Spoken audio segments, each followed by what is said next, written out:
pregação hoje é bem diferente. Eu preguei de manhã mais ou menos sobre esse assunto. Eu digo mais ou menos porque nunca a gente consegue pregar duas pregações iguais. O Espírito Santo sempre faz lembrar algo novo. Mas hoje eu vou falar de maneira diferente sobre missões. Porque geralmente, quando se pensa em missões, se pensa em alguém que vai para o outro lado do mundo. Pode ser, mas nem sempre. Então, Abacuque, capítulo 1, versículo 5. Está aí? Abacuque, é lá no Velho Testamento, depois do profeta Naum, e antes do Ageu, Sofonias. Está entre Naum e Sofonias. Como é um livrinho bem pequenininho, tem que prestar atenção, senão você não acha. Quem já achou, diga amém. Quem não achou, está lá na tela. Vede entre as nações, olhai, maravilhai-vos e desvanecei, porque realizo em vossos dias obra tal que vós não crereis quando vos for contada. Agora São Marcos 16, 15. Disse-lhes: ide por todo o mundo, pregai o evangelho a toda criatura. Quem crer e for batizado será salvo, mas quem não crer será condenado. Digam amém. Meus irmãos, eu acredito que a região do mundo que mais tem missionários é hoje a África.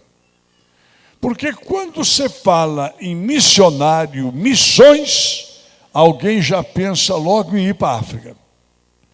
Assim como quando eu me converti, há 53 anos atrás, quando se falava em região brasileira, desafio para o pastor lá de São Paulo, do sul do Brasil, todo mundo falava na Amazônia.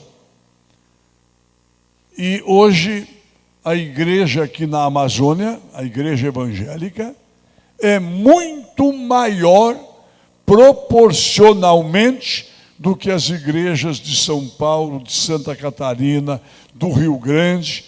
Por quê? Porque muita gente orava pela Amazônia e muitos pastores saíram lá do sul para vir estabelecer missões, igrejas na Amazônia. Agora, eu quero hoje conversar aqui com a Igreja da Pedreira sobre a igreja missionária na sua própria cidade. Normalmente, quando nós pensamos em missões, nós estamos pensando, temos que mandar um missionário para um lugar onde o evangelho precisa crescer, precisa ser pregado, onde almas precisam ser ganhas, tudo isso é correto. Mas vamos fazer hoje aqui um balanço da nossa cidade, Belém, já que nós estamos aqui. Do nosso bairro, Pedreira, da nossa região aqui que abrange Pedreira, o Marizal, Marco e adjacências. Qual é o percentual de salvos, ou diria eu, de evangélicos na cidade de Belém? Mais ou menos 28% a 30%. De quadrangulares, 7% em Belém. O total dos evangélicos, 30%. E os outros 70%? Veja que nós temos um mundo em Belém para evangelizar. De 1,5 milhão de habitantes, 1 milhão ainda não conhece Jesus como Salvador. 1 milhão ainda está na idolatria. E quando se fala em idolatria, eu mencionei isso de manhã e vou mencionar de novo. Idolatria está de mãos dadas com feitiçaria, idolatria anda de mãos dadas com o espiritismo. Não, pastor? Perfeitamente. Eu vou mostrar para vocês como isso é verdade. Mas eu não vou mostrar com as minhas palavras somente. Eu tomei conhecimento de um fato verídico, evidentemente, um congresso espírita que aconteceu em Uberaba, terra do Chico Xavier, há mais ou menos 45 anos atrás, antes de eu vir para Belém. Eu estava na Bahia. E teve um congresso espírita lá num campo de futebol e reuniram uns 20 mil pessoas de toda aquela região, do interior de São Paulo, interior de Minas, de outros estados. E cada noite tinha um preletor para fazer uma mensagem de acordo com aquilo que eles acreditavam. Eu respeito todas as religiões, mesmo não concordando com os erros, e o espiritismo é totalmente antibíblico. Mas o bispo da cidade, ele foi na rádio de manhã e ele fez um comentário desairoso. Ele condenou aquele congresso, ele disse que era do diabo, que aquilo ali era falso profeta, era falso pregador, como sempre fazem, como faziam aqui em Belém quando nós chegamos aqui.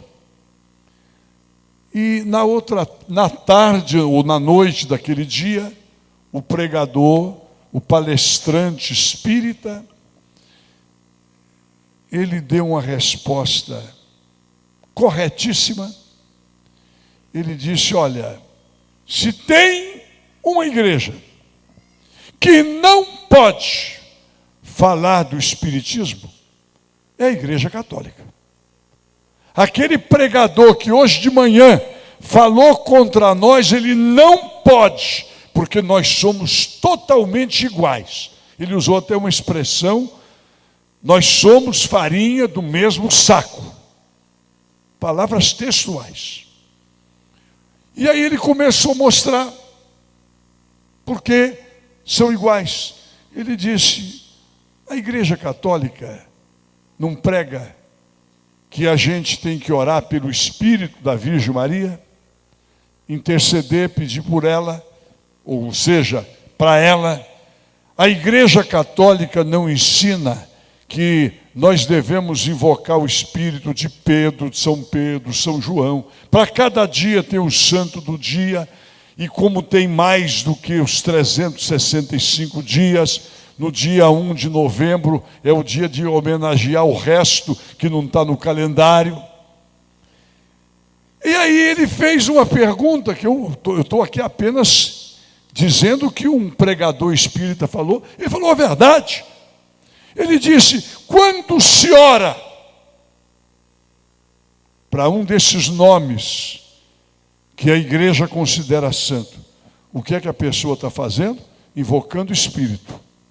É o que nós fazemos. Só que além desses, nós temos os médicos que morrem, os professores, e que nós acreditamos que eles podem voltar para nos ajudar. Pois bem, então eu faço aqui eu encerro esse comentário que aquele cidadão fez, dizendo: nem uma coisa nem outra é certa, porque a Bíblia não ensina invocar, orar a outro Deus que não seja o Deus verdadeiro e único através do nome de Jesus Cristo. Então, quando nós falamos de idolatria, está tudo junto. E Belém tem um grande número de pessoas que é dominada pela idolatria, pela feitiçaria, e vou além. E aqueles que não são nada? Que apenas dizem que tem uma igreja porque um dia alguém o batizou naquela igreja. Pessoas que não têm compromisso espiritual nenhum. Então, nós precisamos pensar neste ide de Jesus de maneira completa. Não apenas em ir além das fronteiras que devemos ir, porque se hoje nós somos salvos, houve um pregador que veio trazer a mensagem quadrangular ao Brasil, a Belém.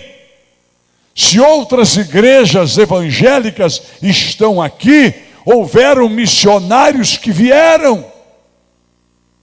Nós temos que louvar a Deus por isso e temos que mandar missionários. Mas nunca esquecendo que lá vizinho da nossa casa tem tanta gente perdida, tantas pessoas aflitas, tantas pessoas aborrecidas com a vida, tantas pessoas desanimadas, desesperadas, pensando em suicídio, pensando em morrer, pessoas que estão dominadas pelas drogas, pelos vícios. Quanta gente aqui em Belém, formando esse campo missionário, e é para estes que Jesus está dizendo: ide a todo mundo, pregue o evangelho a toda criatura. Quando Jesus falou em mundo, Deus não loteou a terra. Esse negócio de divisão de países foram os homens que fizeram. Aliás, eu disse hoje de manhã e vou repetir, há uns 40 anos atrás, eu era capaz de dizer, para não dizer 100%, mas pelo menos 80% dos países do mundo eu sabia o país e o nome da capital.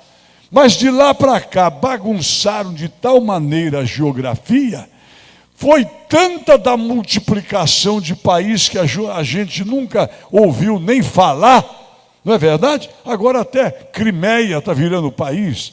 E se você olhar a antiga Iugoslávia, só lá formaram Montenegro e República Eslovênia e mais não sei qual, e a República Tcheca, a Tchecoslováquia virou tantas que eu nem sei quantas, e vai daí. Lá na África, quantos países que a gente nem sabe o nome, mas existe, com 200 mil habitantes, com 300 mil habitantes.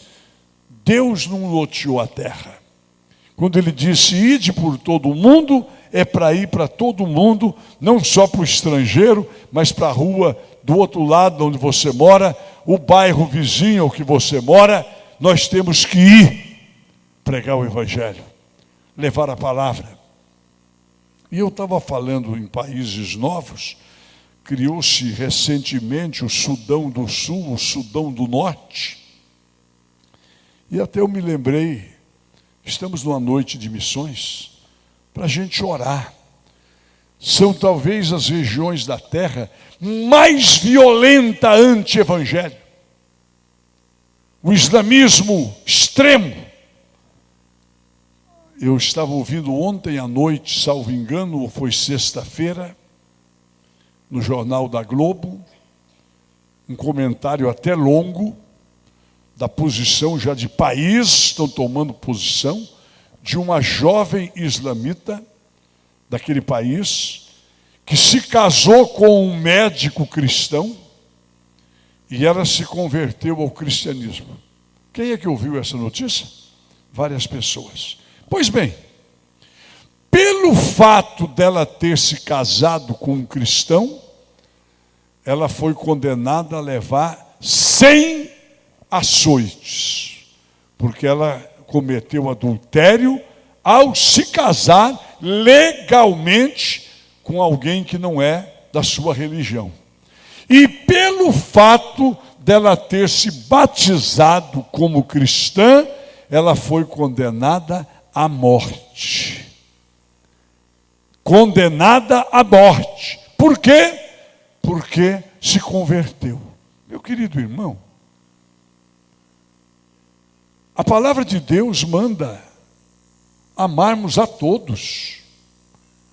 Nós somos cristãos, nós amamos o Senhor Jesus, mas nós amamos também o islamita, o judeu, nós amamos o hindu, nós amamos, na Índia, por exemplo, vocês sabem quantos deuses, isto é o que eles já conseguiram catalogar, quantos deuses o hinduísmo tem? 300 milhões. E nós amamos a todos. E se um dia um cristão, entre aspas, porque o cristão convertido, nascido de novo, ele não tem como se perverter, ele já se converteu, não é verdade? Ele não irá se desconverter, se perverter, mas se houver, nós vamos orar para ele voltar. Então ainda existe no mundo perseguição contra a igreja. Nesses países incendeiam as igrejas. O pastor Ediléu, que já esteve aqui pregando para nós 2 vezes, a igreja dele tem mais ou menos 25 mil membros. Mas vocês sabem quantas vezes por ano eles se reúnem, a maioria ou quase todos? Uma. Só no Natal ele aluga um grande estádio, mas ali é colocado uma segurança tremenda, porque correm risco. Correm risco. Quase o ano passado, na Indonésia, foram queimados 100 templos cristãos. Nós temos que evangelizar. A igreja de Jesus não pode parar. Nós temos mais de 1 milhão de pessoas em Belém. Se olharmos para Ananindeua, vamos ter outras quase 400 mil. E assim o Pará são mais de 4 milhões, são 8 milhões, então são bem mais, são 5 milhões e 500 de paraenses que precisam ouvir o evangelho da paz, que precisam da palavra de Deus, e alguém vai dizer, mas todo esse povo já conhece Jesus. Não, senhores, conhece de ouvir falar. Muitos sabem que Jesus existe porque tem o Natal e a Semana Santa. Além disso, nada mais. E aqui Jesus está falando de salvação. Eu preguei recentemente fazendo aquela pergunta, quanto vale uma vida? Uma vida não tem preço, mas a vida é curta. Poucos passam de 80, 90, 100 anos. Mas mesmo assim, se luta. Se luta. Mesmo assim, se gastam fortunas para tentar acrescentar mais alguns anos de vida. Eu tenho uma família de amigos no interior que perdeu agora recentemente o genitor, o pai. Eles não me disseram quanto, mas eles gastaram muito mais de R$1 milhão para mandar uma UTI aérea para São Paulo, para ficar 30 dias lá no hospital sírio-libanês, com os maiores especialistas do Brasil, cuidando daquele paciente. E quando ele estava para ter alta, o primeiro problema todo tinha passado. Não tem dinheiro que acrescenta um dia de vida a alguém. Ele já estava bem, conversando, preparando, mais 2 dias ele ia voltar. Deu lá um problema de um coágulo, entupiu as carótidas e não teve tempo de fazer nada. Ele veio a óbito. Mas a família gastou mais de R$1 milhão, gastaria 3 para acrescentar Mas quantos anos de vida? Ele tinha quase 80, mas alguns. Uma vida não tem preço. Agora, eu não quero falar hoje de vida. Eu estou perguntando quanto vale uma alma. Esta não morre. Esta não morre. Está ordenado ao homem físico morrer uma vez. E depois virá o juízo eterno. Para lá ou para o outro lugar. Quantos salvos por Jesus nós temos aqui? Se tem alguém que ainda não é salvo, toma essa atitude hoje. Não volte para sua casa na dúvida, porque o amanhã ninguém sabe. O amanhã é incerto. Vale mais uma alma do que o mundo inteiro. E aí eu disse há pouco que a igreja toda tem que ser missionária. Toda a igreja tem que ser missionária. Todo salvo tem uma história para contar. Toda pessoa que aceitou Jesus, ela tem uma mensagem, meu irmão. Pastor, eu não tenho, eu não sei. Pode ter certeza que você tem uma mensagem. O salvo sabe contar a história porque ele foi salvo. O nascido de novo, ele sabe dizer: eu era trevas, agora eu sou luz. Eu era perdido e fui achado. Eu estava morto e eu revivi, porque Jesus entrou na minha vida. Não foi o que... Pode aplaudir o Senhor Jesus com alegria? Hoje entrou salvação nesta casa, disse Jesus quando Zaqueu deu aquele testemunho de salvação. Hoje entrou salvação nesta casa. Quando Jesus entra numa casa, numa vida, numa família, entrou salvação. Mas pastor, ainda tem alguns na minha família que não são salvos. Esta é a sua missão como missionário. A família que já tem um salvo, graças a Deus que tem um missionário para levar a palavra a todos os demais. E o profeta Abacuque, eu fiz questão de ler este versículo também. Este versículo aqui, ele enfatiza um fato negativo. Ele estava falando de algo que Deus ia permitir acontecer, numa época que o povo de Israel era considerado imbatível. Aquele exército que onde chegava, antes de guerrear, os reis já mandavam dizer: olha, nós aceitamos pagar tributos a vocês. Não destruam a nossa terra.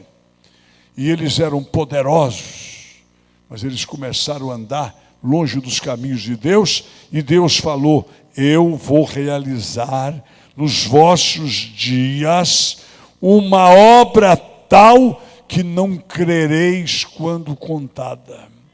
Isso aqui era negativo. Foi quando Deus levantou Nabucodonosor para destruir Israel. Mas o apóstolo Pedro, ele usa este mesmo versículo para falar de algo positivo. Quando ele diz: assim como o profeta disse, realizo nos vossos dias uma obra tal que não crereis quando vos for contada. Ele estava se referindo ali, sem dúvida, àquele começo da igreja. Igreja pobre. Igreja de pescadores do Mar da Galileia. Nós falamos aqui sobre isso domingo. Sob a tua palavra eu lançarei as redes. Foi a mensagem de domingo. A obediência que leva às vitórias. Pedro era um exímio pescador. Sua vida era aquele mar. Ele sabia onde estava o peixe de acordo com a lua. E agora chega um leigo, depois de uma noite de fracasso, e ensina, quer ensinar ele, é ali, joga a rede ali, bem pertinho da praia. E ele falou, olha, senhor, a noite toda nós lutamos, não pegamos nada, mas o senhor está mandando, sob a tua palavra, eu lançarei a rede. E nós vimos o resultado. Então Pedro estava falando, quando ele mencionou esse versículo de Abacuque, realizo nos vossos dias uma obra tal, tão grande, tão poderosa, que não crereis quando vos for contada. Ele estava falando exatamente sobre a multiplicação do cristianismo. Um grupo de homens e mulheres, pobres e humildes, 120, que no dia de Pentecostes receberam o Espírito Santo. E poucos dias depois já eram 5.000. E hoje já são 3 bilhões de pessoas na face da terra que já ouviram falar de Jesus, que dizem que creem em Jesus como Salvador. Muitos não o levam a sério, mas uma coisa eu digo: quando um cristão se levanta e diz, Senhor, eis-me aqui, usa-me a mim, começa a acontecer uma história inacreditável. Inacreditável. Quando eu vou ao interior, eu que conheço a igreja em todos os municípios do Pará, eu que ajudei a abrir os primeiros 30 ou 40 municípios, indo no primeiro culto. Eu que visitei por muitas vezes esse Nordeste paraense, onde você chegava na igreja, fui lá em Bragança uma certa vez, tinham 7 ou 8 pessoas. Num salão, não era salão, era uma casa que não tinha energia elétrica. O culto era feito com lâmpada de fifó, lamparina, aquela de querosene, de latinha pequenininha. Não era nem um lampião de gás. Hoje, você vai em Bragança, nós temos 17 igrejas na cidade e uma igreja que se multiplica. Gurupá, houve uma época que desabou a fachada da nossa igreja para o meio da rua, ficou a igreja sem fachada, e alguém me ligou, e quantos tinham lá? 20, 30 irmãos.